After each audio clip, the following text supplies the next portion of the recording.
Good evening. We present the news summary. President Ramkalawan has returned from his working trip to the UAE. According to a communique issued by State House, the Air Seychelles and Etihad Partnership Agreement was discussed during the president's visit, and it was agreed that no payment will be effected this year by Air Seychelles to Etihad, but further negotiations are ongoing in regards to the mode of payment for the debt accumulated and for the return of the Etihad shares so that Air Seychelles can be fully Seychellois owned. The UAE government has also confirmed the provision of specialist infrastructure support to Seychelles through a team of technicians to review two major upcoming projects, that is the Ladik Hospital and the Drug Rehabilitation Center. UAE has also agreed to provide Seychelles with trained anti-narcotics sniffer dogs and training for law enforcement officials in order to combat drug trafficking.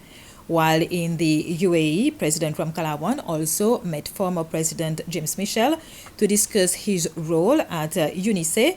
Former President Michel has agreed to relinquish his position as the Chancellor of the university and expressed his support for government's intention to make UNICE a state-owned university. Through a private donor, Seychelles has also received another 25,000 doses of the Covishield vaccine. The Ministry of Health has started giving their first dose of the Covishield vaccine to people below 60 years old. Last week, the Covishield vaccine was given to people aged 50 or more, and this will gradually extend to cover other age groups. The Ministry of Health had earlier indicated that people who were meant to receive the second dose of the Covishield vaccine would need to wait until mid-March to get their second jab. As regards the Sinopharm vaccine, a donation of 3,120 doses arrived in the country today. They will be used for the administration of the second dose of the Sinopharm vaccine. Banks have been told to cease the practice of asking clients how they intend to spend cash they withdraw from these financial institutions. The Financial Intelligence Unit, FiU, has ordered the apparent U-turn after complaints from customers. During a press conference, the director of the FiU, Richard Rampal, said the original directive was intended to gather data on customers withdrawing sums totaling 50,000 rupees or more in one day. Mr. Rampal said they were not trying to spy on customers drawing out normal amounts of cash. This is a new requirement that has been introduced by the AntiMoney Laundering Act 2020, which require the banks to collect more information about their clients for reporting. But we have seen that there is a little bit of worries by the general public in terms of like the level of information being requested by the banks, and from that what we've done, we met with the commercial banks to see what were the issues, and we've seen that in terms of like their individual implementation of the law, there was certain way which was not really it was being implemented in a manner which was not the intention in the first place. This has been redressed, been discussed and redressed with the bank, and starting off today, the banks would still be collecting information, but on the amount of or aggregate of 50,000 rupees, and the last transaction that would be conducted by a client at the bank which reached the amount of 50,000, then in such cases, the client would be required to give certain information, brief information about the transaction. And it's a very important requirement for us, FiU, in terms of like in our effort to combat money laundering and financing of terrorism in Seychelles.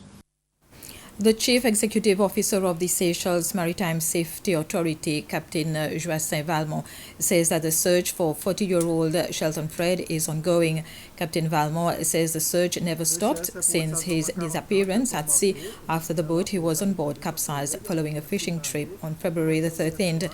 His two other colleagues were rescued. Captain Valmont has confirmed that the search for Shelton Fred will continue throughout this week.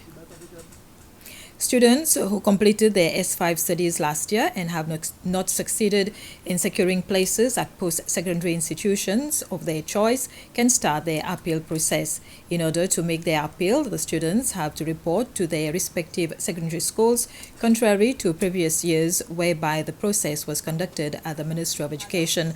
This is due to reduce the risk of COVID-19.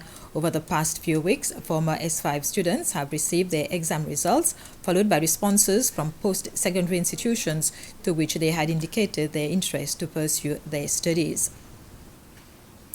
The National Assembly has continued the debate on the appropriation bill presented last week by the Minister for Finance, Nadia Hassan. MNAs from both the majority LDS and the opposition US stuck to their position set out by their leaders at the beginning of the debate on Friday. Both MNAs for Buffalo and Perseverance told the National Assembly that the budget was one that gave hopes at the time when the country was experiencing incredible hardships. They acknowledged that austerity measures were a necessity, but they refused to accept that it was a budget that would allow the government to give with one hand and take with another. That, they said, was a thing of the past.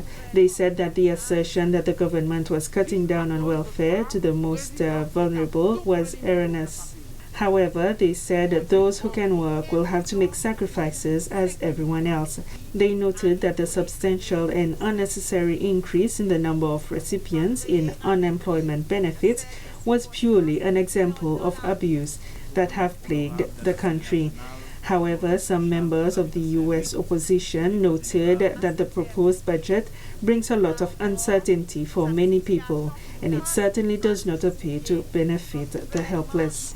The LDS MNA for Takamaka, Terence Moda, noted that this year's budget will run a deficit of over 3 billion rupees.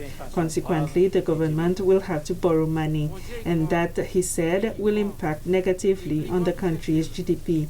As a result, a lot of difficult choices will have to be made, although the most vulnerable will be protected. However, for the U.S. Poor Glow MNA, it would appear that only ordinary people and not huge businesses who are being asked to make sacrifices.